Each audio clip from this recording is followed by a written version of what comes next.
Hey everyone, welcome back. My name is Sam. And I'm Melissa.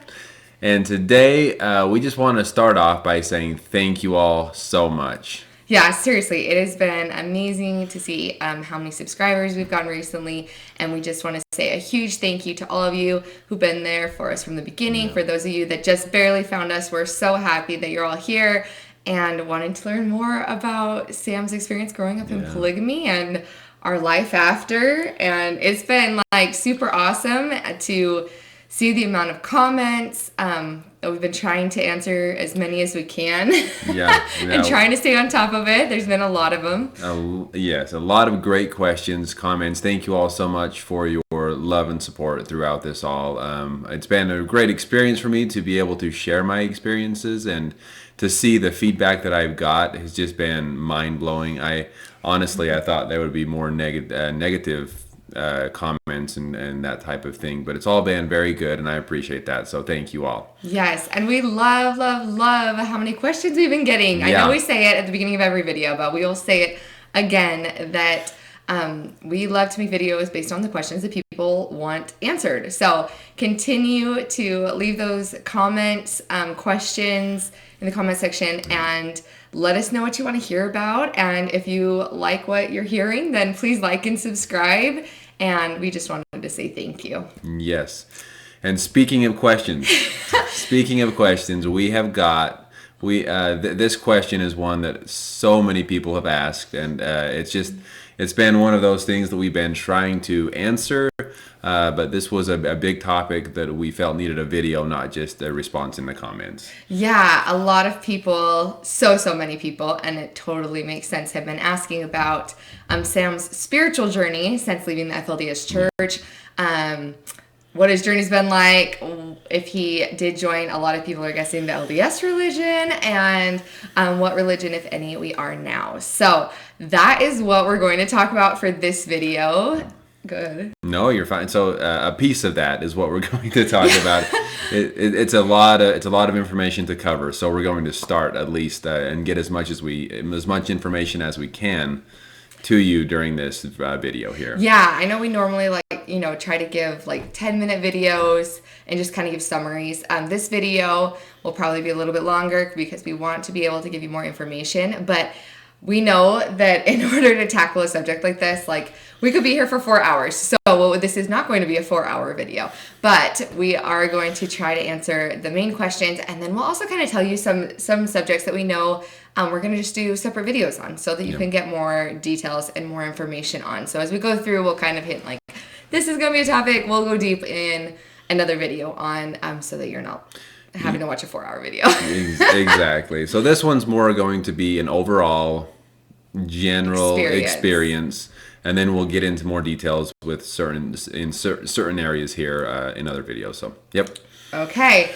So from the beginning, let's go. From the beginning. Okay. So when Sam first left, for those of you who are new to our channel, he left the polygamous FLDS group, or Fundamentalist Church of Jesus Christ of Latter-day Saints, is how he grew up, and he left when he was 18 years old. Yep. And obviously that is a huge religion. If you've watched any of our other videos, it's a very unique religion to have grown up in. And so I guess the first question when you're talking about your spiritual journey would be, when you left, how did you feel about the FLDS church? Did you not believe? Is that why you left? Or kind of where were you spiritually when you left? Yeah, that's a great question. And it is, I guess my spiritual belief at that time was still that church was the true church. That's the way I was raised, and it's just what I still believed. When I moved out, it wasn't necessarily because I felt that church was the wrong, or that it wasn't true, but more because I wanted to. There were certain things that were going on within the religion, and certain things we weren't allowed to do that I wanted to experience, and so that was more the reason to move out. I felt that I needed to go out and I guess get a better understanding of what the big wide world is all about, and just gain more understanding and knowledge. So it wasn't necessarily because I felt that it wasn't true. at the time. Okay, and so believing that it was still true, Mm-hmm. what did you think the consequences spiritually for you leaving would be? Well, the consequences, in the end, if I didn't return and repent, was going to be that eventually I would end up in hell. That was the consequence for That's a heavy consequence. for leaving the truth. So but so in my mind, I thought, I'm going to leave, I'm going to experience the world, I'm going to learn, and then in the end, I will return and do whatever I need to do to repent, so that when I die, I can go to where I want to go on the other side, not the other place. So that religion was kind of like an insurance policy, like, yeah, it's okay, but I can always go back. But truthfully, I thought at that time, I thought that I would return eventually. Yeah. Gotcha. How long after leaving was it before you kind of realized that you didn't want to return?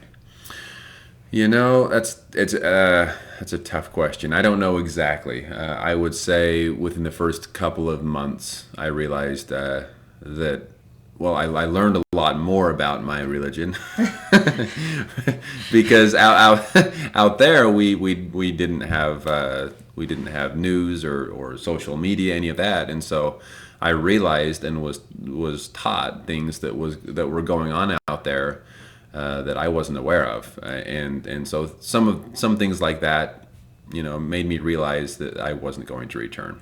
What was the first, and I think this was a question that someone had asked, was what is the first lie, I guess, the first thing that you found out that wasn't true about the religion that you'd learned your whole life? Because I feel like that'd be a hard shock to be told Right. something, everybody has those things that when you grow up, you believe in, and maybe you find out later that not everything's true. Not everything's true, yeah.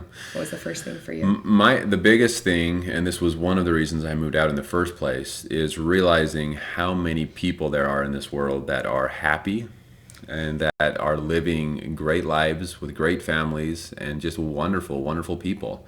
And out there, we were taught that to be truly happy, you needed to belong to that religion because it was God's true religion. So I assumed that everyone outside of that religion, in a way, were unhappy. And when I started meeting people and meeting families, I realized, wow, that that is not true. There's a lot of really good people and a lot of happy people out here, and so that was, I would say, the number one and the biggest, I guess you could call, lie that I realized right away. So, yeah. That'd be a lot to take in. Yeah. A lot to take in. So when you first left and you're realizing that these things that you had been taught weren't true and you're learning this new information, did you feel like that there must be some other kind of truth out there, or a church that was true, or did it make you want to shy away from religion altogether? Well, I had pieces of me that wanted to believe that there was another religion out there, because that was my whole life growing up. I was so sure of it that there was a church on the earth that God established and that we needed to belong to return to Him. That's the mindset I had, and so that was a piece of me wanted to believe there was another true church out there. Another piece of me was afraid of the religion in general, because I felt that I was taught one thing and then I didn't believe that anymore. So to me it was earth shattering. It was just I didn't know if there could be anything else out there, or if I was just being I guess lied to my whole life. It was a tough moment to try to figure out what I believed. Some of you had kind of caught on because he had mentioned before in a different video that he served an LDS mission. So we'll kind of get to that part. How long after having left before the LDS missionaries started talking to you? So the FLDS and the LDS church, they originated in the same place and by the same leaders. And so there are a lot of similarities as far as the scriptures and things that they are taught. So to me, well, I guess I'll just start from the beginning. Soon after I moved out, I met a family that were members of the LDS church, and this was when I talked about people that seemed happy and had great lives. This was one of those families. Yeah, and so when I met this family, I was intrigued. I thought, man, these people seem really happy, and it was very nice to spend time with them and be around them, and anyway, so they are the ones that kind of took me in when I moved out, and started teaching me some of the things about the LDS church, and I was surprised how many similarities and how similar the doctrine was, because when I was raised, I had heard about the LDS Church, but I thought that they were way different. So anyway, so that's where I started learning about the church, and so they invited the missionaries to meet with me, and just started talking about all of the different things, and coming to find out that I already believed in most of the things, that most of the big things that the church teaches, the LDS church teaches as well.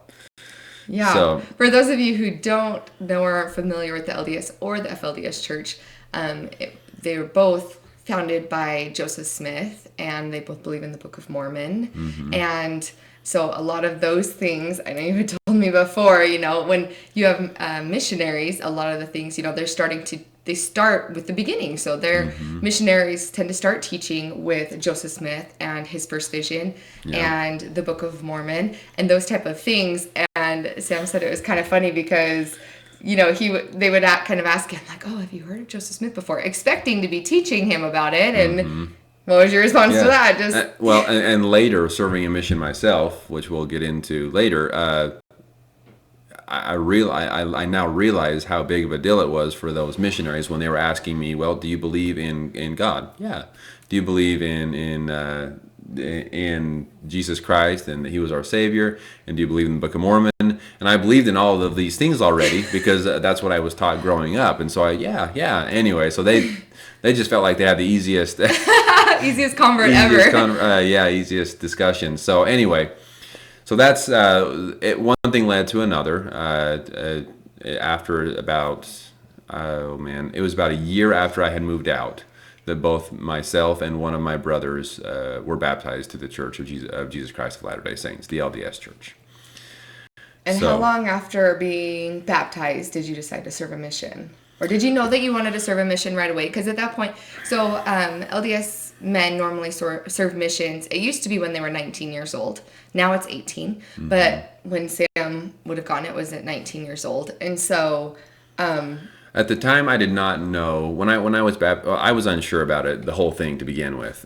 It took some. It wasn't just to clarify. When the missionaries met with us, it wasn't just automatically, yeah, sure, let's join another church. It took some studying and some time to wrap my head around wanting to join another religion.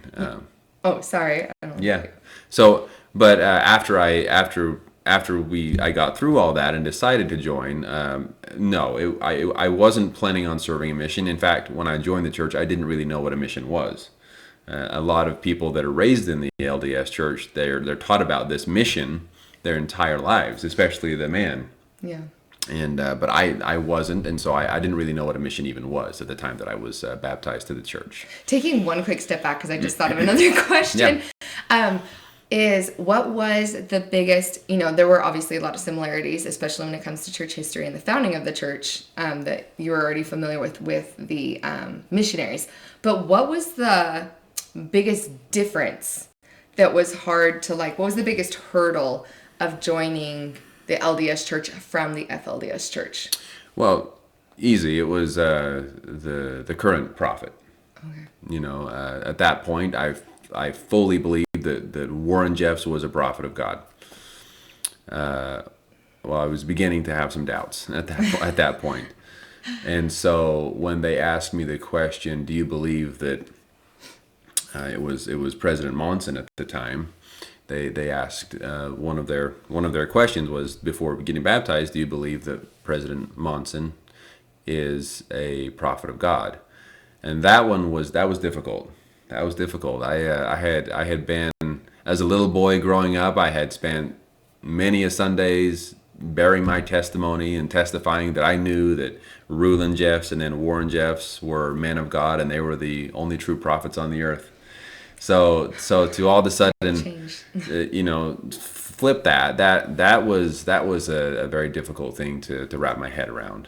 That would be a big Yeah. a big step. Sorry. So I just wanted to ask that question real quick before we moved on to your mission. Yeah.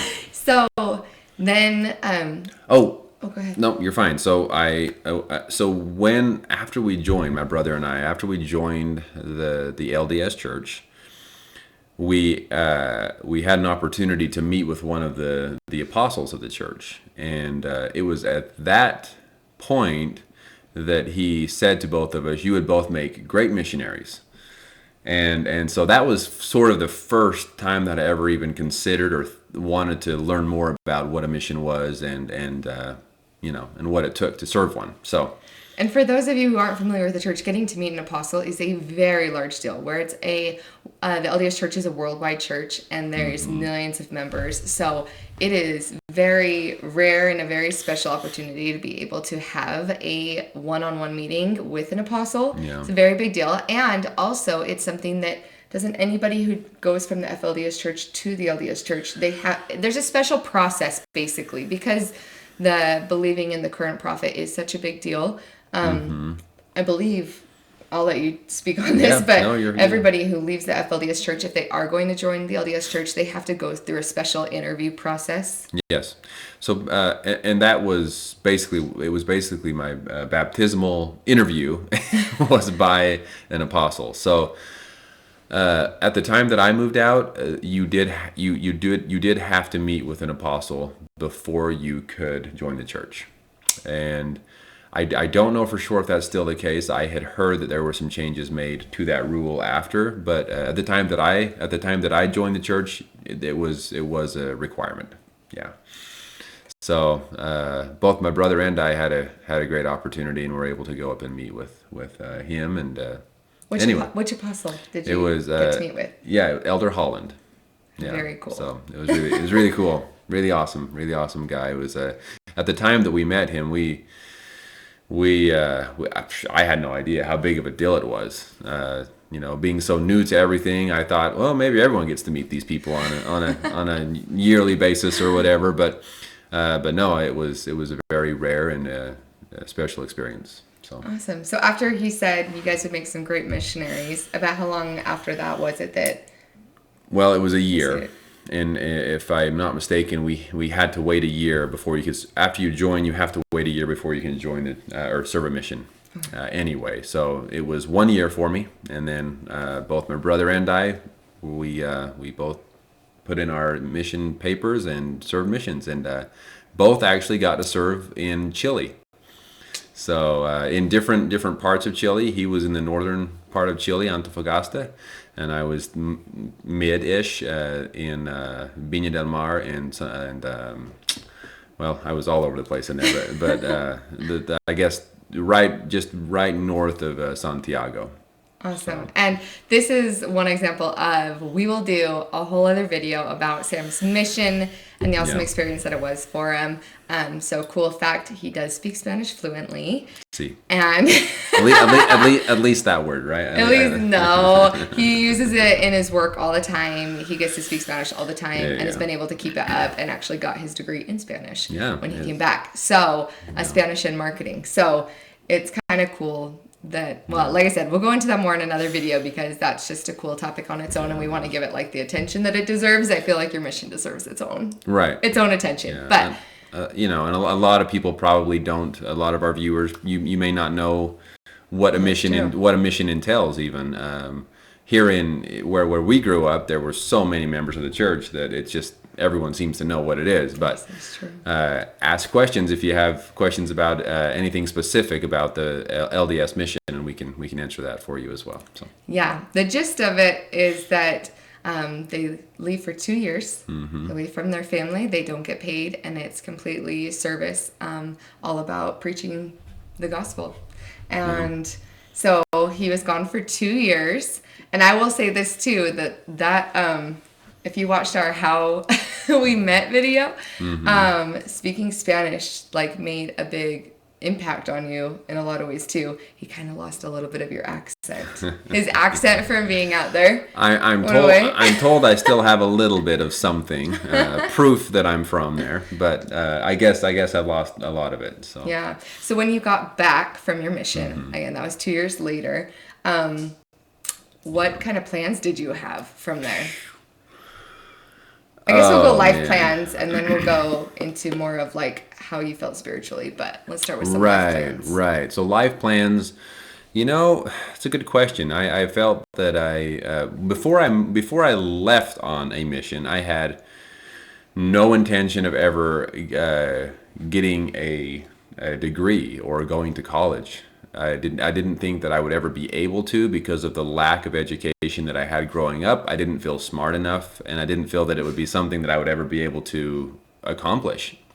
So coming back, and after serving 2 years and going through the experiences I went through, I gained a lot of self-confidence, and one of the reasons for that was learning a new language. And I came back and I was like, I can do anything. So that's when I got back. My goal was to get an education, and that I did, and another big goal was to start a family, and that worked out too. So those were my two main goals coming back. Yeah. And then spiritually, very active in the church. Oh yes, yeah, very very much so, and I would say, when you come back from a mission and you spend 2 years of your time reading scripture, teaching people about the teachings of Christ, and just fully focused on that. I mean, you come back, and that's to say spiritual would be an understatement. It was my life. And so coming back, how long was it? You had been home how long until we met? Ooh, let's see. What did it? I believe. 2 years? Was it 2 years? It was a year and a half. Okay, year and a half. Because we met in end of March. You're right. Yeah, it would have been a year and a half then. Yep. Okay. Yeah. So then we met. If you haven't seen our video on how we met and re-met, then click on the link above. But so we met, and we actually met in church. So I was raised LDS, and had been LDS my whole life. And then I had just recently moved back from northern Utah. So I had moved to northern Utah a couple years before for a career opportunity.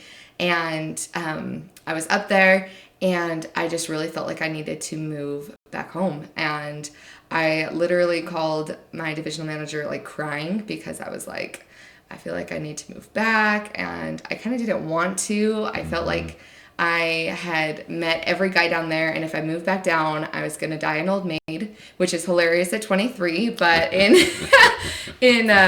just the culture. In Utah, that's like a big culture, right? So living in northern Utah and not being married yet at 23, and then moving back to my hometown, I was like, I don't stand a chance, but I feel like I'm supposed to move back. And I moved back on a Thursday, and I that Sunday I looked up to try to see where I was supposed to go to church, because in the LDS church there's specific boundaries, and there's what's called young single adult wards, where from 18 to 29 is the age group, and you go to church together. And so I had looked up on the church app, and it said this place at this time, and I went and I showed up, and I walked in and realized that was not my boundary. It's not where I was supposed to be. And I just sat in the back, like really frustrated that I was like, why am I in the wrong one? And then I saw Sam, and I went up and awkwardly tapped him on the shoulder and was like, is your name Sam? Yeah. and he couldn't remember my name, but he did remember me in general. Yeah. And so we actually met at church. Yeah. So Yeah. that'll give you a little bit insight, and continue to go to church together. And we got married in the St. George, Utah temple. Yeah. So our whole beginning of our marriage was very much related, very much involved with the church. Yeah, absolutely. Yeah. And it was for years. Sam always had like higher, like, I don't know if higher is the right word, but like Always had leadership callings. leadership callings. There you go. I always had leadership callings, and I was in primary and loved it, and did singing time with the little kids, and it was like a really good experience for us. I feel like as far as our little family went, we had our little girl, and life was good. Yeah. Like, life is good, but Yeah. life was good at that point. And I guess I don't know if I should be asking you this or if I should keep talking. Either way. What's the question? I guess the question is what everybody's been waiting to hear, Oh. and that is What what we believe now. Mm-hmm. And again, this is Well, you can start, okay. and then I will pick up. So go This ahead. is a big Yeah. topic to unravel, and we seriously for weeks have been trying to think of the best way to convey it to everyone. But we are no longer active members of the LDS Church. I guess we'll just say that to begin with, and then we'll kind of give a little bit of our story from there. So I was actually asked to give a talk in stake conference. And so for those of you who aren't familiar, the congregations, they're called wards, and there's about 300 people to a ward, and then there's multiple wards in what's called a stake. And twice a year, there's what's called stake conference, where it's just a bigger meeting where all of the wards come together for big meetings to hear from upper leadership. Mm-hmm. And I was actually asked to speak, which is a huge honor, and a little bit nerve-wracking that they I'm like, oh my gosh, I'm getting picked out of all of these people, thousands of people, and super big honor. And as I was preparing for that talk, I just started having some questions about, the gospel of Jesus Christ and how it related to the LDS Church. And I came to Sam, and, of course, my missionary husband, who always had the answers for me. So he was my go-to. And I went and said, honey, have you ever thought of, these things, and kind of wondered about this with the church? Mm-hmm. And it basically just opened up a huge open discussion. Yeah. Very open and honest. And, I feel like we were just willing to well, at first not so much, but we got to the point where we were willing to accept whatever we felt was true. Yeah. When we first started, I was like, oh my gosh, babe, this is going to give us an opportunity to be stronger in the church, and we had been told that if you're asking questions and we're going to the right sources, and we did. We were studying scriptures together. We were praying together every single day. We were, only reading church content and really searching for answers to these questions. Mm-hmm. And we just continued to feel as a family, as we were praying, we just kept feeling more and more that it wasn't the full truth that we had been told. And that's the best way that I can word it, because the same way that we completely respect and respect the FLDS Church, we have those same feelings of respect and love for the LDS Church. Mm-hmm. We did not have any intentions of no longer being active in the church. Mm-hmm. I have lots of journal entries to prove that. But it was just something that we decided was best for our family, was to no longer be active in that church. Yeah. And a lot of our decisions were based on, now that we have kids of our own, what's the best, not only for us, now it's all about them. So it was a lot of praying and pondering and thinking of what's best for our family now, and not only that, but what's the truth? What's the truth, and what does that mean for us? And so, a lot of people wonder now. Well, I guess first of all, I went from one church to another church, and now I'm saying that it's kind of the same thing is happening all over again, where I believe something so fully, which I did. I wouldn't have spent 2 years of my time preaching it if I didn't believe it 100%. But it's just we keep learning more. I keep learning more. I keep searching and understanding. I would say a little bit more, and make those decisions on what I feel is true and best for me and my family. Did you have anything to add before we move on to what we now believe? I would just say that I guess the best way to just say is like, this is a conversation that we really want to make sure that it's clear and understanding that we have respect and love for not only the church but the people in it, and we love them, and we would never want to cause them any pain or harm or anything like that. We know that our decision and what we've decided to believe has, it's been hard for those of us for those who know us that are still in the church, and that was really hard. Because obviously our intentions are never to make any people sad or hurt. And like Sam said, I guess I'll just reiterate that for us, we just wanted to continue to find truth and be open to that, and to do what we felt like was right in our hearts. And that's all we've continued to do, and to try to be the best people we can be. And being open to change is something that, we're like striving for. We want to be able to be open and always try to be the best people that we can be, the best spouses to one another that we can be, and the best parents that we can be. And that's our motivation behind everything that we do, especially when it comes to spirituality.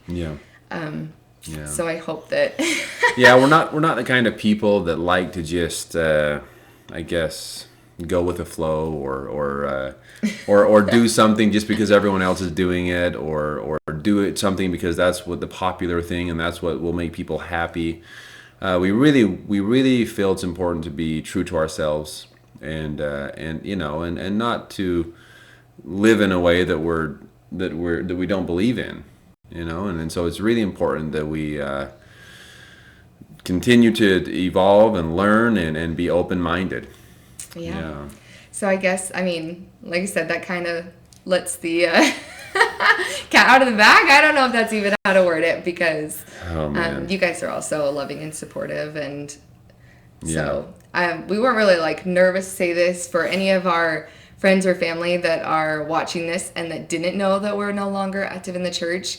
I kind of actually would like to say this is kind of probably a testament that we are still the same people, and we still love and respect you, and would never want our relationships with anybody in the church to be any different than what it is. And that's been super important to us. And this isn't a topic that you normally just start out sharing. Oh, hey, by the way, guys, I decided that I don't believe in the church that I grew up in. So it's just always been kind of a personal thing. But we did, as always, want to be honest and transparent with you guys and all of our subscribers and anybody that's watching, and also let anybody that maybe having not doubts but different thoughts or on their own faith journey, that we're big supporters of doing what is best for you and your family. And I'd say over the last couple years, we've grown more and more accepting and loving of everyone and their own spiritual experiences. And we don't want anybody to try to believe what we believe, or to try to claim that one belief is better than another, or I don't know. Yeah, and that's our main thing now is we believe that everyone has a right to choose what is best for them, and if that's what they believe in, and that's what you truly believe in is what's best for you and your family, we love that. That's what you should do. And so it's kind of helped us just like you said respect everyone and their feelings and their beliefs a little bit more. Yeah, and everyone's spiritual journey is so personal and is meant to be that way. Yeah. And it's something that, no one else can take your spiritual experiences away from you. And we've had questions before too, where it's like, okay, you've had these spiritual experiences within the church, like how can you forget those? And we don't forget them. Yeah. And that's something that I know that's kind of hard to hear for some people who may still be in the church, and they're like, well, how can you forget? I'm like, I promise we're not forgetting.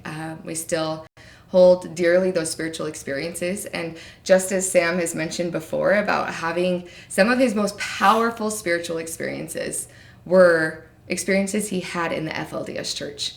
And we believe that you can have powerful spiritual experiences in lots of different places, in lots of different religions, and honestly, in most religions, you're going to be able to have those awesome spiritual experiences. But for us, the choice to stay with the LDS Church or to choose to walk away from it had to do with truth, not with spiritual experiences. Yeah. So we still love and cherish the spiritual experiences that we had in the church. We have not forgotten them. And back to where I came from, the FLDS religion.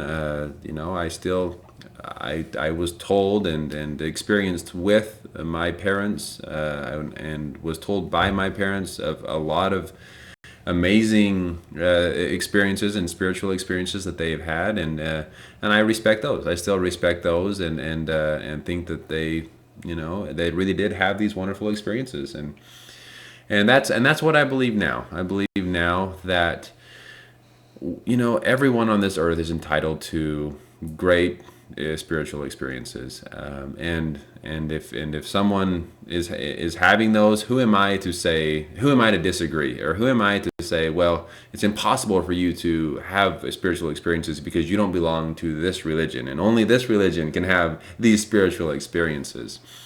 So I believe we all have purpose on this earth. I believe we're all loved and have purpose, and there's meaning to life. As far as religion goes, what some of the questions we've got. What religion do you believe in? What do I think about religion, and which religion is the true religion? That answer is I don't know. I don't know what, as far as religion and organized churches and that goes. I don't know the answer to that.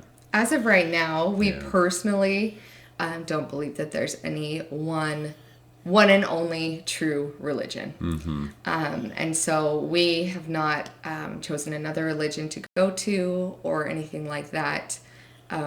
So I think as of right now, we're not members of any religion, which is a big shift for us when you have a religion that's so all-encompassing in your life, in every aspect of your life. And I'd say, like, even just hearing you say it every time we say the words, like, I don't know, I'm just, like, proud of us. I know that may sound super weird, but that was something that was really hard. When you come from religion that has what seems to be all the answers, I would say, I remember at first telling Sam and being like, I used to be able to say, like, what do I think about this? And I could go to the church website and I could look up that topic, and I mean any type of topic, and be able to get a foundation for what I was going to believe from that. And then when we started having to make those decisions on our own, it's been such a good learning experience, and we've gotten a lot more comfortable learning how to say the words I don't know. Yeah. And I feel like the more we learn, the less we know. That's a good way to put it. And that's fine. It allows us to admit that we don't know something and continue to try to build on that and learn more about that. I feel like it keeps us and humble. and instead of just assuming that we have all the answers, now we say, well, I'm not sure. Let's go figure it out. Let's learn more. So it's been good. Yeah. It's been good. I feel like it's helped. Like, I feel like it strengthened our marriage a lot. Yeah, I agree. We've talked about so many topics that were just not topics of conversation. A lot of times, I mean, we got married very quickly, which is, kind of common in the LDS church. We re-met, went on our first date.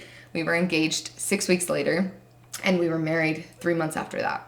So it's very quick. When you say it like that, we're crazy. We're crazy people. And yes, we still love each other, and we like each other, which is even, I think, sometimes more important. But so many things when you both believe in the LDS faith, when you start dating, it's like you already have all these checklists marked off. Like, okay, so we believe the same thing about alcohol. We believe the same thing about coffee. Just by being members of the church, you kind of have all these things that you already have established that, okay, because we believe in the same faith, here's all the things that I know we're going to be on the same page for. And as we've started being more comfortable with I don't know, and in our marriage it strengthened us that now there'll be a topic in the news or a topic just in general, and we'll just discuss it and figure out how we feel about it and what we believe about it. And we've gotten comments and questions about different things that we believe, whether it's about race or whether it's about homosexuality or those different type of not hard topics, but just those big topics. And the chance to be able to decide for ourselves how we feel without an outside influence has really, I feel like, strengthened us a ton. I agree, and it's allowed us to, I guess, feel closer because we're going through this together, and we're very lucky. A lot of people if they're in a religion and one decides to, believe something different, we've seen marriages and families ripped apart because of different beliefs. And we're very lucky that we're both the open-minded kind of people, and we're doing this together. So anyway, that's been awesome, and I agree it's strengthened us as we've done this and gone on this journey together as husband and wife. And our, it's just overall been such a good experience to go through this. Yeah, I think even in the beginning of this, when Sam was saying the first biggest thing when you left was finding out that other people could be happy. And I'd say that there's a little bit of that in the LDS church, maybe not to the same extreme, but, I always believed and was told that, that's part of why there was missionary work, is because everyone would be happier in the church than out of it. And I think since leaving, that's been one of the biggest things for us, is learning how much joy we can have outside of the church. And I don't know, it's like it's been a super good, super powerful experience for me and for our family. And rather than just assuming that other people are unhappy because they don't believe the way we believe, it's been eye-opening to see that once again there are so many people that are happy and are living wonderful lives and happy lives, and they don't. Some of them don't belong to religion. Others do. That doesn't matter. But there are people from all walks of life that are just as happy as the other person, even though they don't believe the same thing. So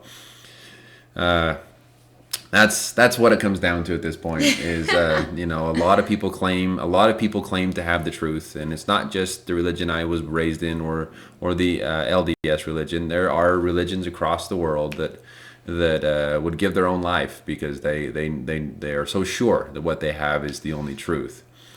And so for us, it's more of we just accept everyone as they are, and that's fine. That's if whatever makes you happy, that's what we want. Whatever's gonna help you be the best version of yourself. Exactly. And I think that there's definitely people out there that different religions help bring out the best in them. And so we're not I know I've said it before, but we're not against religion. We're not against any religion that is helping people be the best versions of themselves and to help them feel their purpose in life. Yeah. And if it's doing that for you, whatever religion you are, then we support you and we love you in that. Yep.